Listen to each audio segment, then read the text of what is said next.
I've been messing around with the lights on the 47. It's always been a bit of a problem, blowing fuses and that sort of thing. The lights are not real reliable. But part of the problem comes in from this. They have no inner fender. You've got this headlight bucket that goes right in the fender, but any dirt that gets on your wheels, any mud or rocks, they come right up and hit the wiring. Well, when I pulled it out, I find that very little insulation. In fact, these are the wires right where it came through the fender. No insulation. So I'm going to have to replace these wires, and I think the other side is probably, it doesn't look as bad, but as long as I'm at it, I'll redo them both. But it's funny because the wires, inside,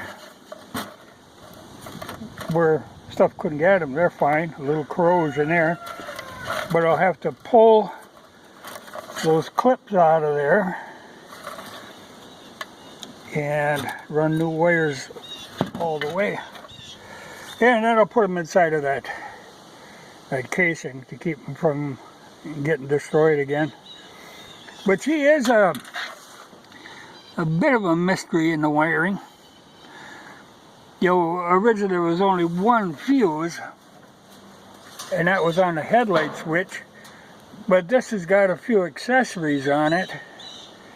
So there's separate fuses for, like there's a fuse right there that's for the backup switch, and there's a fuse for the spotlight, and there's well, there's one for the heaters, but there's actually two heaters. There's a heater under the dash there, but that's really just a defroster. It's a separate unit. They're plumbed in a series. The main heater is under the seat, which is a kind of a good design because it's designed to blow front and back and both sides. It's got kind of venting and stuff, so it isn't a bad thing. But I got a little wiring to do. The main harness seems to be okay, but any place where it could get exposed to the elements, she took a beating. But I've got a bunch more of this casing stuff, and I got much more of that wire, so I'll go ahead and run it. But I was talking about the color coding, and now you can see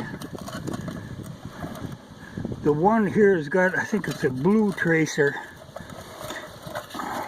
But if these are out in the elements at all, they well, it's old. Eventually they disintegrate. But the idea, the no inner fender, it makes it easier to work on, but it is what is tough on the wires.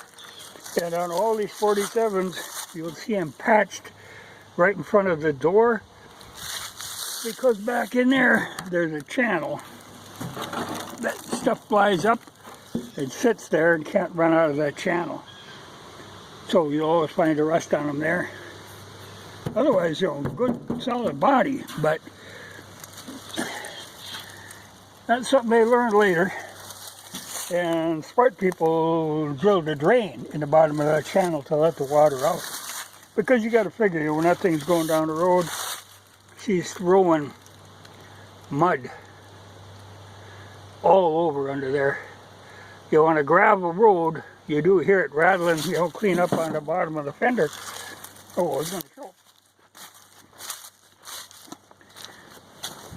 Ooh, brand new hubcap. Problem is, that makes the other hubcaps look kind of poorly, because they aren't as shiny as these, and they don't have the paint on them. So I might have to take a paintbrush and put in the blue and the red. But the new hubcap is out of stainless. Now, see, the problem with the old ones, there again, they go on kind of odd on these. They're not your normal, you know, pop on the rim kind of thing. They've got clips on the wheel. And so they have a kind of a lip inside of that hubcap, which will get water in it, and eventually they rust out. And I just had the outer dish part of the hubcap flew off. You know, the rest, the rim stayed on there, but the hubcap flew off. And I found it, but there was no saving it. So I had to buy a new one.